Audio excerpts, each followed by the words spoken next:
जय श्री राम दोस्तों। दिल्ली के चुनावी समर पर आज की वॉक की चर्चा। स्वागत है आपका मेरे चैनल भारत का गौरव पे।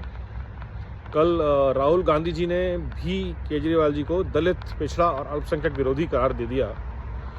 और राहुल गांधी जी जैसा व्यक्ति अगर ये बात बोल रहा है तो इसमें सच्चाई ही होगी, क्योंकि केजरीवाल सिर्फ रोहिंग्याओं और बांग्लादेशियों के लिए काम कर रहे हैं। दलित, पिछड़े, अल्पसंख्यकों से उनका कोई मतलब नहीं है। तो जिस व्यक्ति का दलित, पिछड़े और अल्पसंख्यकों से मतलब नहीं है,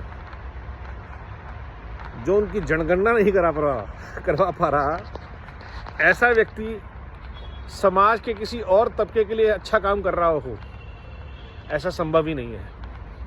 ऐसा राहुल जी का विचार है और मैं उनसे सहमत हूँ।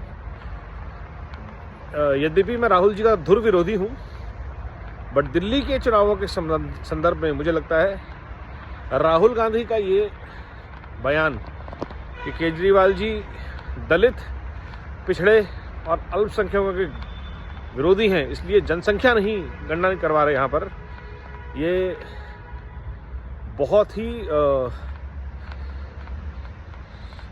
सच्चा बयान है।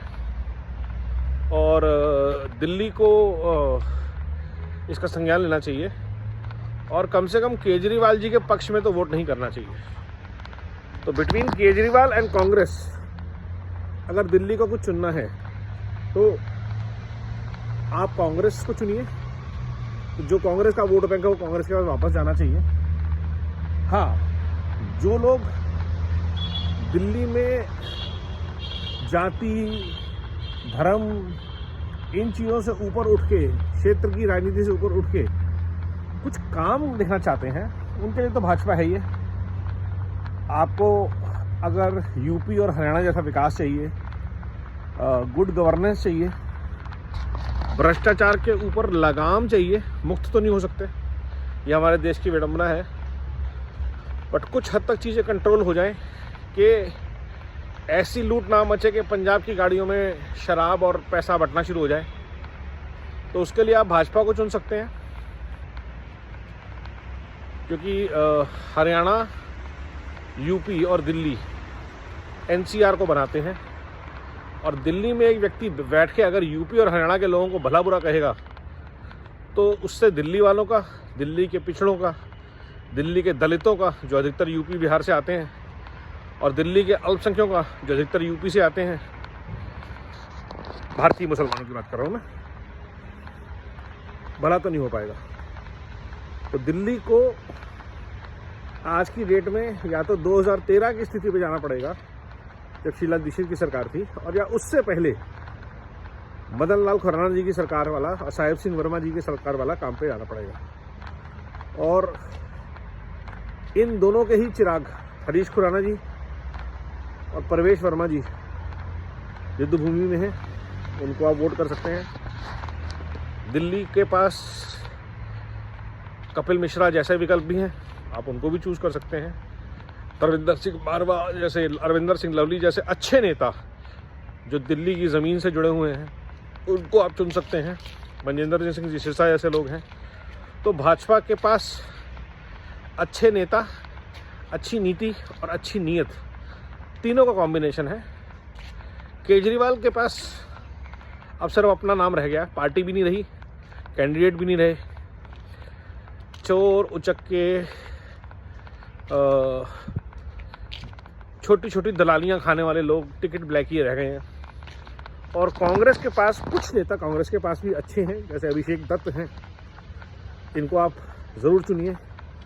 तो दिल्ली के पास इस बार मौका है, नेतृत्व भाजपा का या कांग्रेस, जो भी आप चूज़ करना चाहें, और एक बैलेंस सरकार, किसी को क्लीन बहुमत, एब्सोल्यूट मेजॉरिटी नहीं, 67 जैसी कि उनकी जो मर्जी आए वो करते रहें।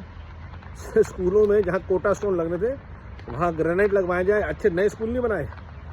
कल अरविंदर लवली जी ने बड़ी अच्छी बताइए कि ग्रेनाइट पत्थर लगाने का स्कैम हुआ दिल्ली में, कि जो काम 15-20 रुपये स्क्वायर फुट में होता था उसके लिए 60-70 रुपये स्क्वायर फुट का काम कराया गया, और लाखों स्क्वायर फुट ग्रेनाइट आया। अब आप लगा लीजिए किसकी जेब में गया होगा, कोई रेट नहीं होता है इन चीज़ों का। और जिन पैसों से स्कूल बनने थे वो पैसे पुराने स्कूलों को अपग्रेड करने में, आलीशान बनाने में लगाए गए, ना कि नए स्कूल बनाने में। और फैसिलिटीज़ नहीं, लग्जरीज। शीश महल की आदत है ना, उन्होंने सोचा भैया मैं तो शीश महल बना रहा हूँ, रेवड़ियाँ बांट देता हूँ, पत्थर लगा देता हूँ। तो ये जो माइंडसेट है, यही प्रॉब्लम है कि आप नेसेसिटीज से ज़्यादा लग्जरीज पे फोकस करते हैं। क्या 1000 रुपए के 2 सूट खरीदूंगी और 50 रुपए के गोलगप्पे खा लूँगी, 100 रुपए के गोलगप्पे खा लूँगी, बस यात्रा तो फ्री है। ये स्टेटमेंट आप लोगों ने सुना ही होगा। ऐसा व्यक्ति दिल्ली के लिए जहर है। जमुना वाला जहर नहीं है, ये असली जहर है दिल्ली का। इसको तो बाहर निकालना ही निकालना है। राहुल गांधी की बात माने ना माने, कितनी माननी हो आप तो देखिए। मेरा पक्ष, मेरा समर्थन हमेशा भाजपा को रहेगा। अब दलित, पिछड़े और अल्पसंख्यक सोचें कि उनके लिए देश में किसने काम किया है आज तक। नमो भारत, वंदे मातरम, जय हिंद।